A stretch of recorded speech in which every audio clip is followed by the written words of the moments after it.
everybody, it's Cash. Today I'm going to do transition pictures for Bernie Madoff, the financier who ironically made off with $65 billion of his clients' money. He was chairman of the NASDAQ, I think, at one point, and one of those guys who did those penny stock investment companies. You know, where if you invest a few dollars in this unknown stock, the price at some point will soar and you'll make a fortune. It's one of those kind of things. And he also, of course, did this Ponzi scheme with his asset management firm. He called it himself One Big Lie, the whole thing. Actually, when the fraud was discovered, he and his wife entered a suicide pact and tried to kill themselves with pills, which I assume accounted for his acute renal failure, because when he was in prison, he was sentenced to 150 years in prison for duping all these people, including Swiss banks, UK banks, pension funds, law schools, Kevin Bacon and his wife Kyra Sedgwick, Larry King. Just a whole bunch of people got roped into giving this guy money. And so he got 150 years in prison, and he had terrible kidney problems while he was in there. He'd already had a heart attack, but he had terrible kidney problems and was in a special hospital where he died of natural causes, and he was 82 years old. So when I did his pictures, believe it or not, I really didn't have any preconceptions about him. I knew he was a criminal, I knew he was incarcerated, and I knew he died. That was basically it. When I went into the energy and saw this usual kind of tunnel, this rocky tunnel that I always see, metaphorical tunnel, it's not real, but this is what I see, this is the context, the geography of it. When I entered the energy, there was this shaft, and he just fell right down it, like a laundry chute, and he ended up in a bedraggled mess at the bottom. Oh, like he'd just been dumped there. He stood up with effort. He looked around, didn't understand what was going on particularly, but he marched forward thinking, well, you know, I'll sort this out as I go. The floor, though, was made up of really awkward triangular blocks, like Toblerones, but really long, that were turning. And he walked across them, because he had no choice, he walked across them and it was like, oh, wow, it was really hard on the feet. And when he'd finished, his legs really hurt. But he looked back and he thought, wow, that's it. That's all that happens? He thought that was his transition, I think. Being dumped down a chute and then having to walk across very, very sharp rollers. And he felt relief. It's like, oh, well, if that's all it is, I got off lightly. And then he stands in the usual space I see when I'm doing this. And he looks at the tunnel, that metaphorical tunnel, and he goes, oh, so this is it then. Right, okay. That wasn't too bad. And he stands and waits.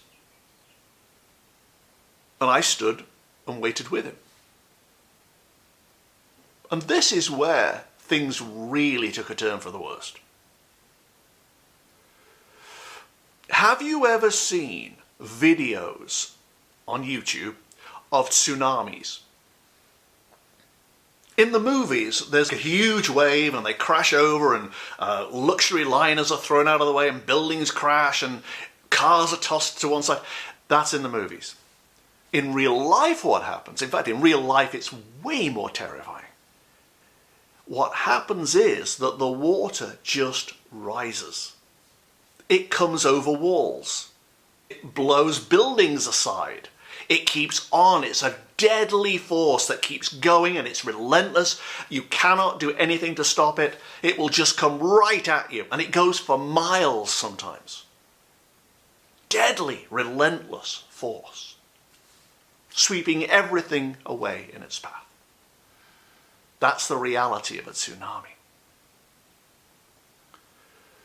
Now, normally in these videos there are sirens that warn you that a tsunami is coming.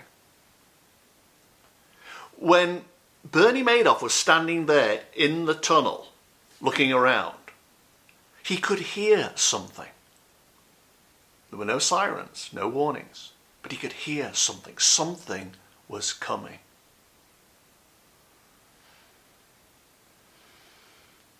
He looked at the tunnel, and around a bend came a splash of water, and then a trickle of water, then a flow of water, like a stream, then a river of water, and it was coming silently down the tunnel towards it. There was nowhere to run.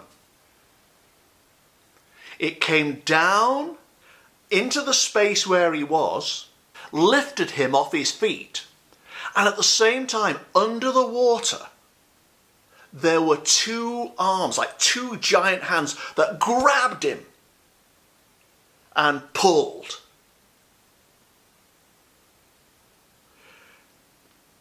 And in that moment, the waters that were filling this space, like a cave, but filling this space, started to recede.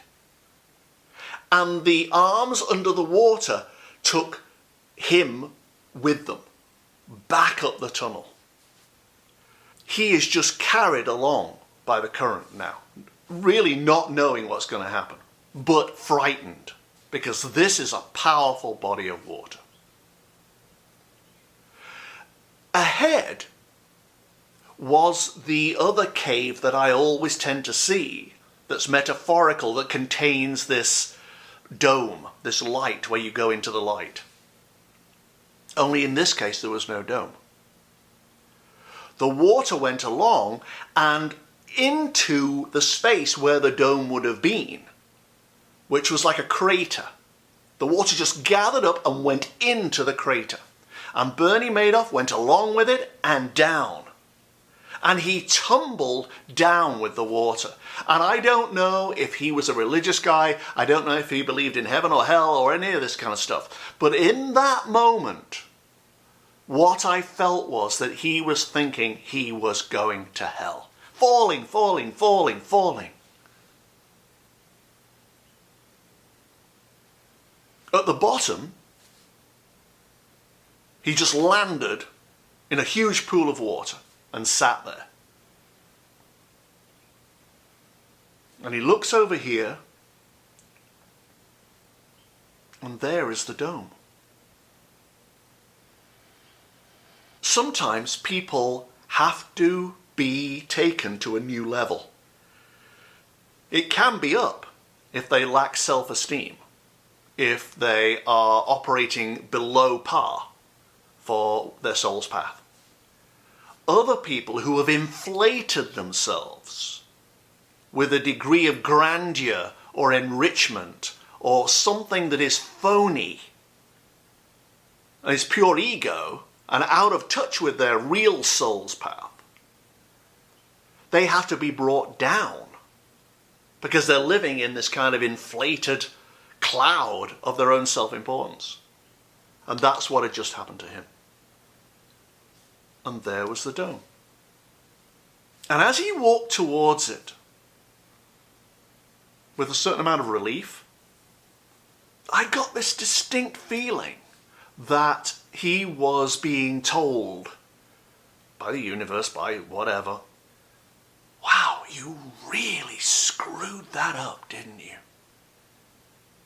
Almost with a smile, like, wow, you really botched that. You had your chance and you threw it away. Wow. But here's the thing. I know a lot of people, including, especially, the people who invested in his Ponzi scheme and got duped. I know a lot of people are wishing they would go to hell. Fire, brimstone, punishment. But in these terms, punishment equals vengeance.